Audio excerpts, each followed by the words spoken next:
If you can't beat them, join them. We've gone long ball.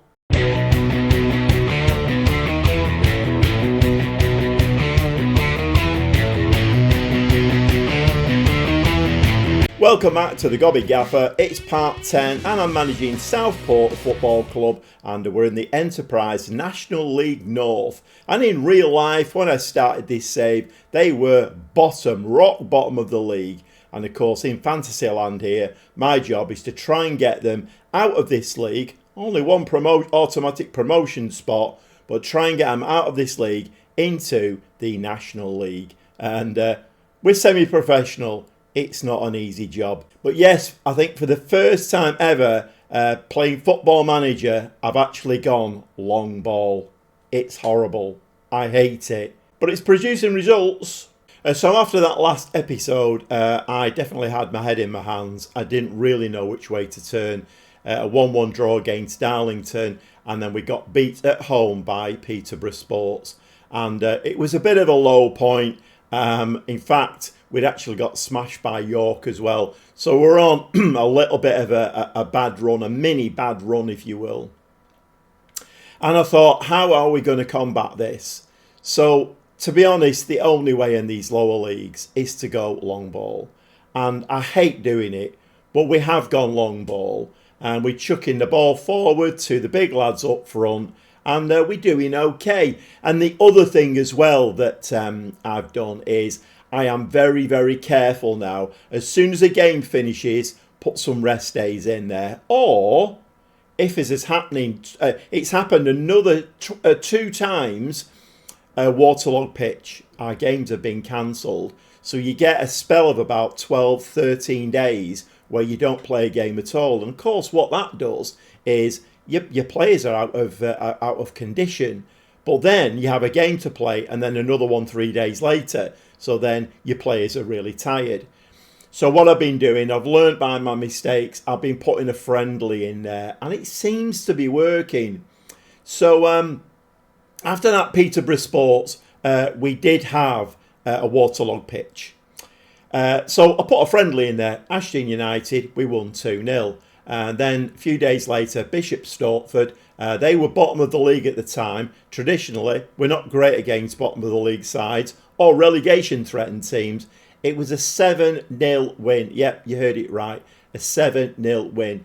And the formation I'm playing at the moment, because I have tweaked it a little bit. It wouldn't be a Gobby Gaffer save if I didn't tweak it a little bit. But it's allowed me to bring Nejman back in. And Nejman, as you can see there, he's scoring goals in the position I've got him in. So at Radcliffe at home, a 2-1 win. Then another waterlogged pitch. I've got your number, Football Manager. I've got it up here for thinking, down there for dancing. I've got your number. Another friendly. Bamber Bridge, a 4-1 win. Then we played Spennymoor, and that's always a very difficult game. And we actually came from behind twice in that game. And eventually we scored a goal in the dying seconds and we won it 3-2.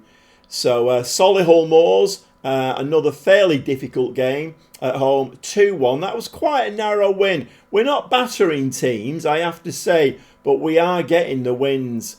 Merthyr, a 4-2 win away from home. That was another game where we were losing twice. I think we were losing 1-0 and then 2-1. But eventually we came out 4-2 winners.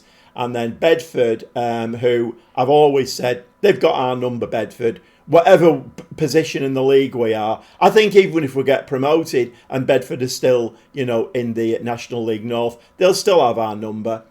We did scrape a very narrow 1-0 win. So let me just scroll a little bit here. Of course, using the mouse, I can scroll. Use a controller. You can't scroll.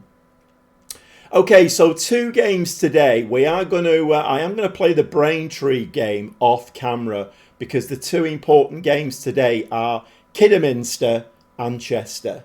And why are they important? Well, Kidderminster are breathing down our necks. The win against Bedford was a very, very important win for us because that's actually put us 4 points ahead of them. We have all played 30 games now, so not too many games to play in the grand shape of things. Our form, 5 wins out of 5. Kidderminster, 4 wins out of 5. And Chester, they've won their last 4 games. So they're not breathing down our necks, but they're coming up on the rails, aren't they? So I think you can see why I want to play those 2 games on camera today. Kidderminster, Chester. If we can win both of those games, then we will. There'll be a significant gap between us and Kidderminster. But they're not going to be easy.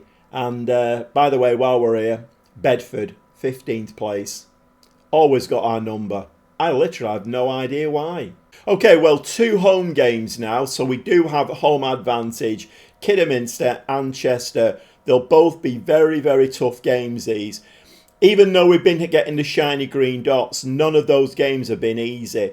And Nicholson on that left-hand side, I've decided he's better than both Brockbank and Preston. My word, does he know how to throw a long ball forward? He chucks the ball into the penalty area for people to run onto. And, well, it's a sight for sore eyes, really, even though I don't like long ball football. But he definitely knows how to put the ball on the plate for one of the strikers.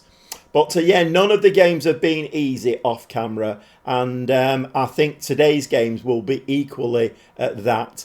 You know, a draw against Kidderminster and a win against Chester would probably do me at this point. But, of course, I'm the gobby gaffer. I want a 6-point episode. Are we going to get one? Let's get stuck in and find out.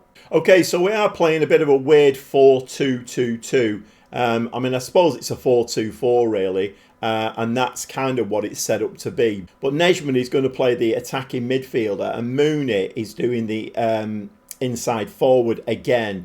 Left-footed coming inside. So it actually does create a 4-2-2-2.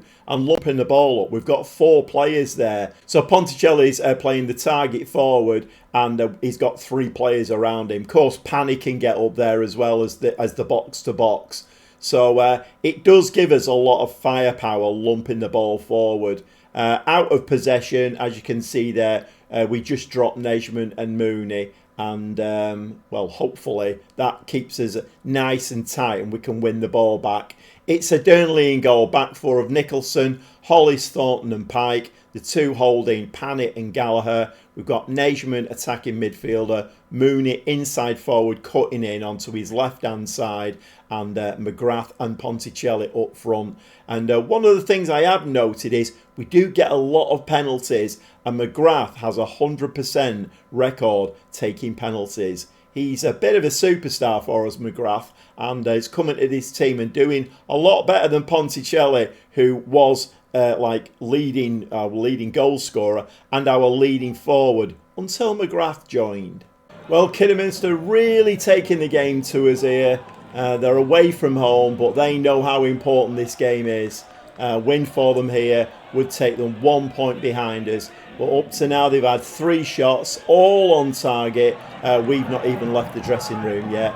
This team is a little bit unrecognisable, but the ball is in the back of the net, and McGrath there absolutely smashes that one, and that's massively against the run of play.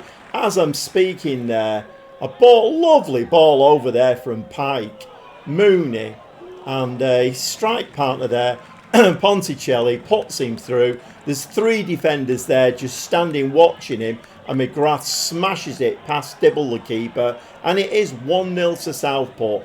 Very, very much against the run of play.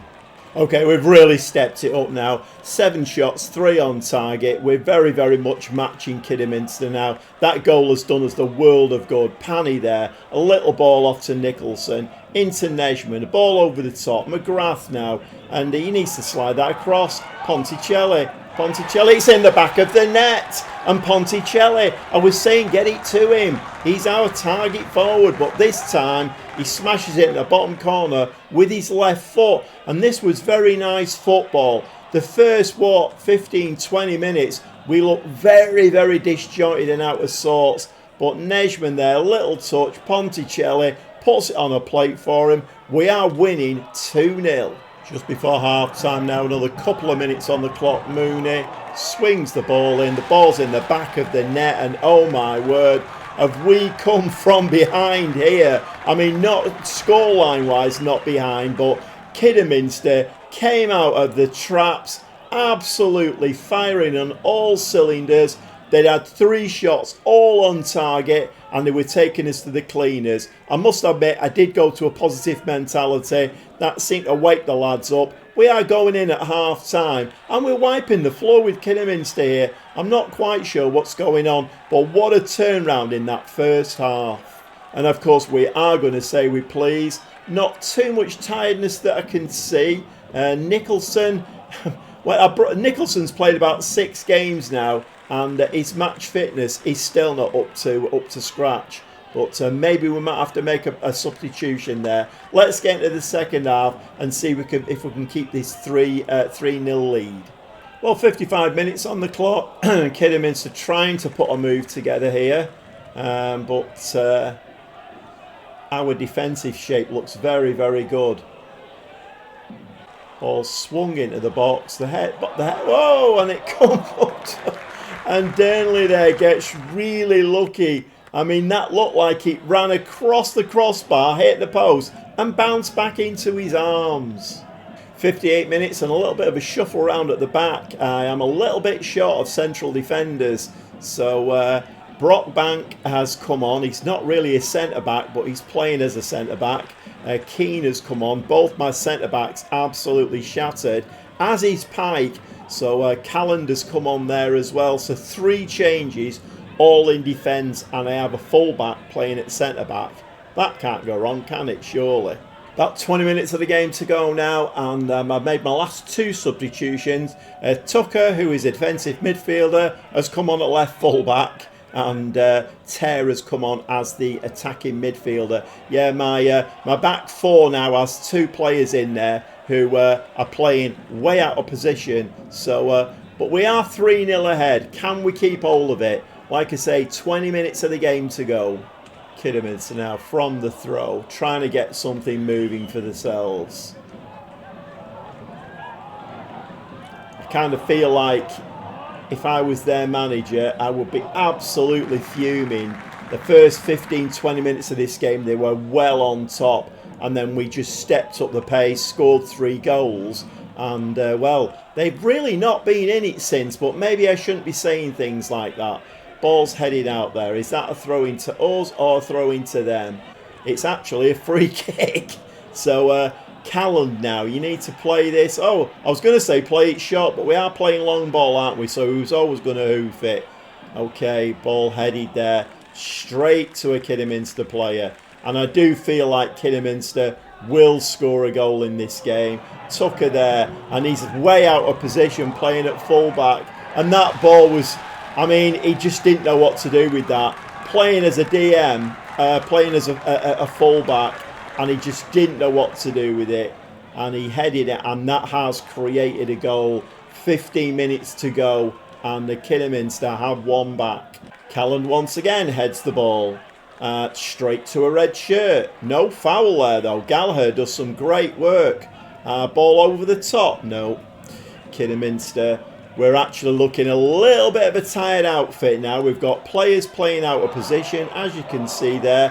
Fortunately, Durnley, very, very wide awake. I think he's very aware that he's got players in front of him now who are playing out of position. He's going to have to do a lot of organising of his defence just to help these lads out.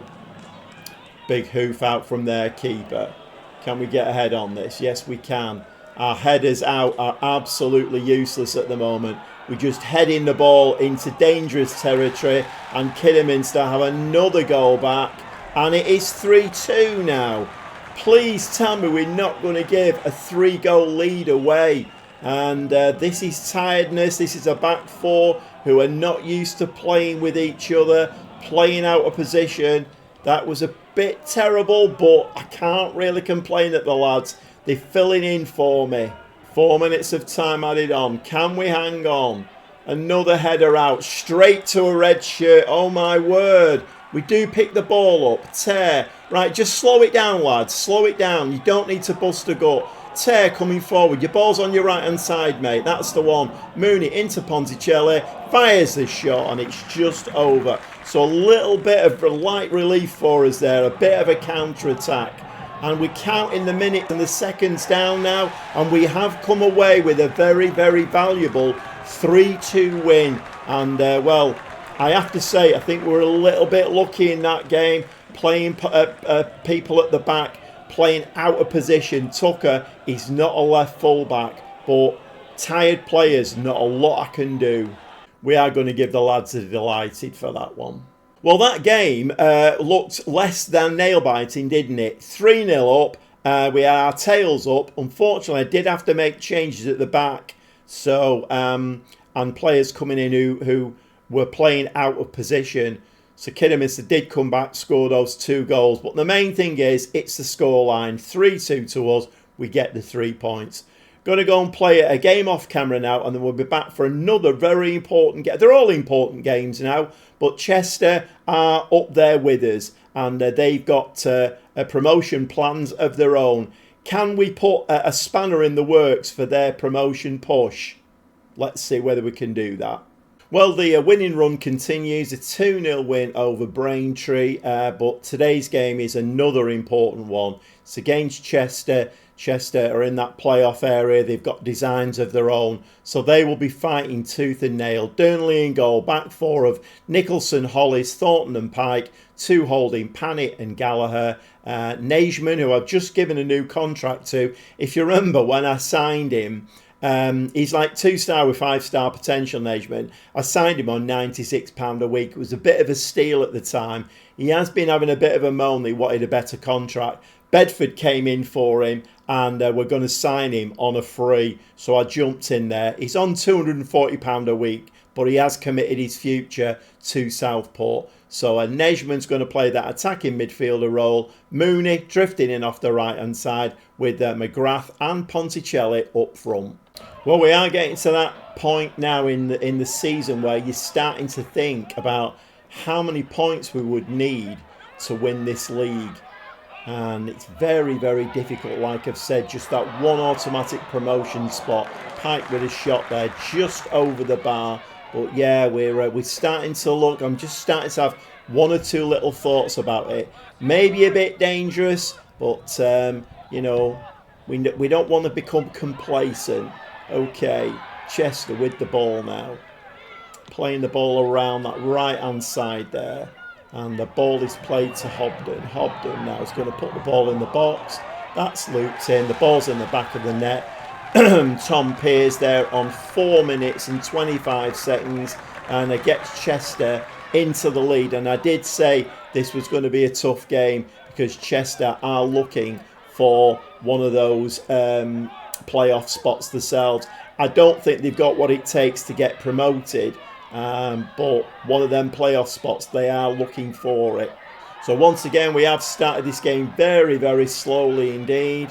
And Chester there picked that ball up from a header out. The number of headers in that Kidderminster game that we headed out of defence straight to a red shirt. But that header there went straight to a blue shirt out of their defence. Ponticelli, and that looked like an absolutely world-class save from their keeper right to touch that ball over.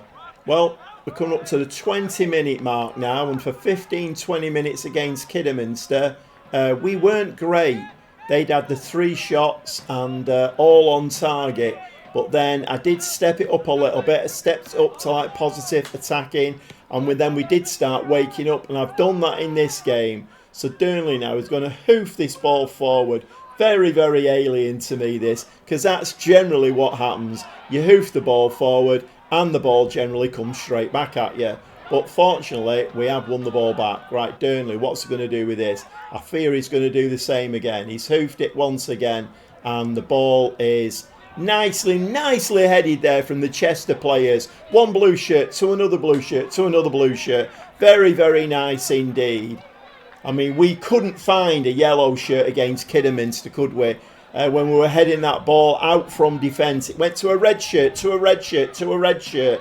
It just wouldn't fall for us. And Nicholson there absolutely clatters one of their players. So Chester very, very much on top here, playing some very slick football, and the ball there wings past the post. Dearnley very grateful to see that ball wing past the post. Chester once again now, half an hour gone, and Chester do seem to be the better of the two teams today. We don't seem to have picked up the game like we did against Kidderminster. At the moment, this is a bit of a poor display, if I'm honest. Ball's headed out from defence there, straight to a blue shirt again. So our heading out of defence is absolutely abysmal. The opposition's, however, is immaculate. Okay, we are going to be angry with the team once again. It's not good, this at all, is it? I think I might make a bit of a change here. Let's put Mooney over that side, and we'll put Nejman here. And let me just change it. So yeah, he is still going to play as obviously we have to switch him round here. Nejman's fine in the middle. Okay, let's just make that little bit of a change and see if Mooney coming on his left foot from that side can be any different. Nejman not having a good game. I've just given him a new contract as well. I've more than, nearly tripled his wages, and he's having a shocker today. Well, 4 changes to try and wake us up in this game. We have got a bit of tiredness in the camp, which is a little bit weird because it's 7 days since we played that last game. And maybe the semi-pro thing is going to come back to bite us as the season wears on now, because my players are not getting the training that you know, like the professional teams do. Anyway, Terry's going to come on as a playmaker. Saya is going to come on as that inside forward. Tucker has moved forward a little bit from the panny position, and Collander's come on as the right fullback. What we come back to, another Chester highlight. Woods now down the right hand side. He's going to put this ball in the box, and Nicholson there once again. We do seem to be a little bit of we're a bit of a rough team, aren't we? Let's put it that way. Ball into Ter. Ter plays it to Ponticelli, and that's just over the bar. Yeah, we do seem to be we're not frightened of putting our foot in, are we? We've got to be very careful with that. Okay, it's Chester again, and Chester really have the they're in the ascendancy here, aren't they? They've got the 1-0 lead at our place, which is very poor, I have to say. If we're going to get promoted, I know they're in the playoffs, but we need to be picking the points up, and we just ain't doing it. So with the corner, about 13 minutes left now. I have moved the lines a little bit. Moved us up to try and get us a little bit further up the pitch. Ball into the box Hollis. Ponticelli, and the keeper makes a great save there. And I feel like it's not going to be our day. Well, we are into 4 minutes of stoppage time now, and a very poor performances. Chester 18 shots, 19 shots, and we do go down 1-0, and that is very poor. I am sick and tired of ending live episodes on a loss. It's getting a little bit of a habit that I'm not keen on at all. And we are very angry about that. Very angry. But the Kidderminster game, we were winning that game 3-0. And then we won the game, but we let them come back and score 2 goals. It's not great. But once again, I think the semi-pro situation is really beginning to tell. My team they played 2 games in the last 2 weeks, and I've had loads of rest in between. Well, 3 games, and I've had loads of rest in between them. And yet, look at my team. Will Thornton, Hollis, Nicholson, all absolutely shattered. It's not great, is it really? And just looking at the league table, Chester, when we looked at the beginning of the episode, I think they were on 4 games unbeaten, weren't they? They have actually had a blip in there, but they managed to beat us 1-0 at our place, and our form there, that's a red dot in amongst all the shiny green ones. Very unhappy about that. Very unhappy. 33 games played now. And, what's that? 13 games to play. We've got a 4-point lead on Kidderminster. a goal difference of 4. If we'd have won that game today, we'd have had 76 points. These lads are going to get a flea in their ear, because that kind of performance, when you're trying to chase this one automatic promotion spot, is just not good enough. Well, if I'm honest, I kind of thought those results would have been the other way round. I thought we might drop points against Kidderminster but beaten Chester. But as it was, we beat Kidderminster, lost against Chester. Not great, really. I once again, I'm leaving an episode, and our unbeaten run's gone. So that's gone out of the window now. You know, you can't beat for momentum. You can't beat a run of shiny green dots. Our unbeaten run has now finished. Once again, I'm going to go off camera, play some games. The long ball does seem to be working better than anything else I've tried, getting the ball up to these lads up top. But we do need to try and keep it tight at the back. This headed ball out of defence that ends up with an opposition player every single time. That game against Chester, you watch them head the ball out of defence, and it was a blue shirt to a blue shirt to a blue shirt to a blue shirt. Why can't we do that? When we head the ball out of defence, it's straight to an opposition player, down on the ground, bump, back of the net. What's going on? Yeah, I'm not a happy bunny. We're pretending at the moment, aren't we? We're pretending that we need and want that top spot. Actually, in reality, we're throwing games away like that and not playing very well. Okay, going to go and play some games off camera now, and we'll be back very shortly for another couple of games to see if we can get this automatic promotion spot, just the one. We'll see you very shortly.